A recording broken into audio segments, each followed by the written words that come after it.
네, 안녕하십니까. 벨라즈 원철TV의 산부인과 전문의 원철입니다.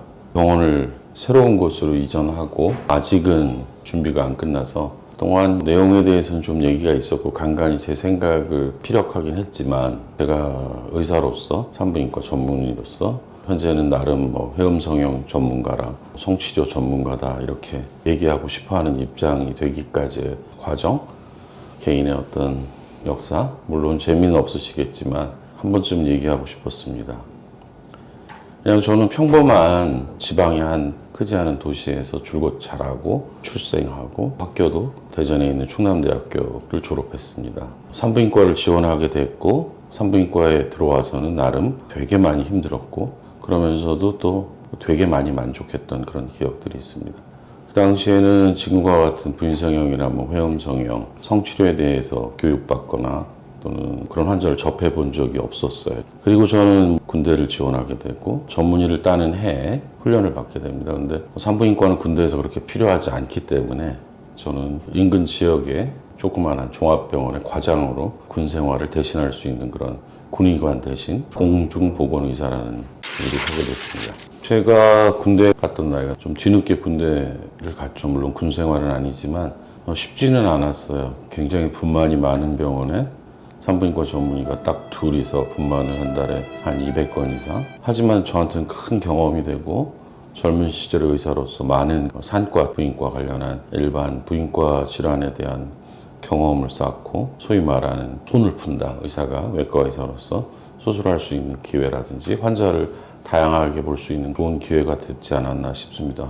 물론 지금의 이렇게 커진 몸도 그 당시 스트레스 많이 받고 밤에 잠 못 자고 야식 많이 먹고 하면서부터 제가 완전히 달라진 것 같아요. 원래는 산과 전문으로 대학에서 고위험 임신 쪽을 교수 생활을 희망했지만 그렇게 쉽지는 않아서 저는 개업의 길로 들어가게 됐고 군대 생활을 했던 그 지역에서 조그마한 원철 산부인과 의원을 개원하게 되고 사실 굉장히 많이 환자가 저에게 오시는 은혜를 받아서 개원가로서는 환자 수가 제일 많지 않을까 하는 착각에 빠질 정도로 병원이 잘 됐던 기억이 납니다.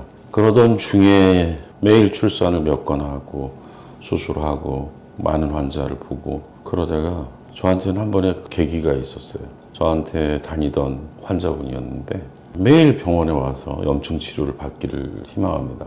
그분은 사실은 사연이 있었던 겁니다.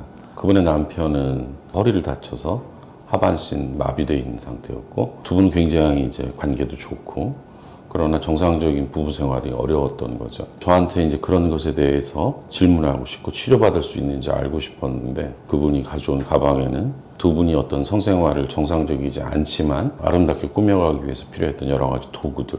제가 그 얘기를 듣고 개업한 지가 한 3, 4년 됐을 때인데 이런 것들이 정말 필요하구나를 처음 느꼈습니다. 그래서 그때부터는 그런 환자들에 대해서 내가 준비되어 있는 게 없구나.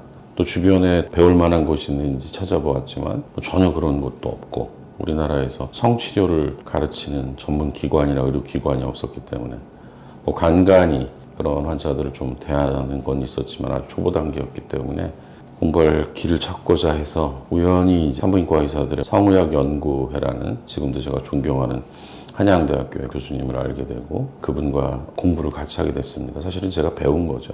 그런 일들을 하면서 처음엔 제가 성의학을 접하게 되고 점점 이제 그런 식의 환자를 보게 되고 제 학문의 갈증은 좀 심해지고 이러한 과정을 겪게 됩니다.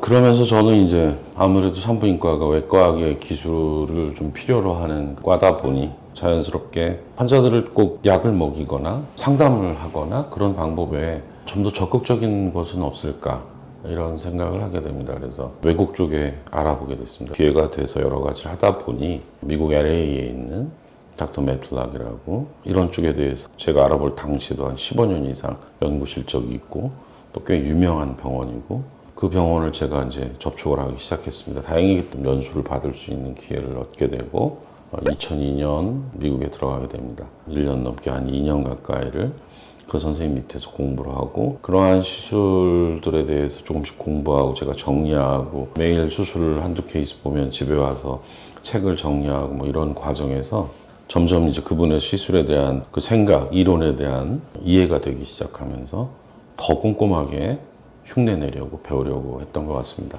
목표는 정해진 거죠. 분만이나 산부인과 질환이나 일반적인 질환을 보는 선생님이 너무 많다. 저는 이게 필요했고 재밌어 했고 관심이 많았고 한국에는 그런 만한 분들도 아직은 준비되어 있지 않고 해서 미국에서 돌아와서 2004년 벨라주 여성의원을 결국 개원하게 됩니다. 그런데 막상 한국에 돌아와서 환자를 보고 수술하는 데는 문제가 없었어요. 전 충분한 과정이 있었고 또 그 병원에서 환자를 보는 그 수술뿐만 아니라 병원 관리라든지 볼 수 있는 기회가 많고 많은 노하우를 얻게 되고 정말로 많은 케이스를 공부할 수 있었습니다. 그러나 제가 와서 막상 대안이 이건 뭐 수술을 흉내내기에 불과하고 재수술이 아니었다는 생각이 들면서 그때부터는 제가 다시 또 공부를 하기 시작했습니다. 이러한 시술을 배우고 싶어하는 한국에 있는 많은 선생님들, 제가 2005년도에 만들었던 대한여성 성형연구의 그 주축이 됐던 많은 선생님들이 저를 찾아오게 되고 같이 공부하고 제 수술을 보게 되고 또 그분들한테 제가 지식을 얻고 정보를 얻게 되고 하면서 점점 이제 제 생각이 또 제 이론이 제 개인이 아닌 학회적 차원에서 정립이 됐던 것 같습니다. 2007년도에 결국 여성회음 성형학이라는 책을 제 이름으로 된 인생의 첫 책을 출판하게 되었습니다. 근데 이제 문제가 있어요. 제가 그 병원을 그렇게 하면서도 크게 병원이 커지지 못했던 이유는 큰 돈을 벌 수 없었던 이유는 수술을 권하지 않았어요.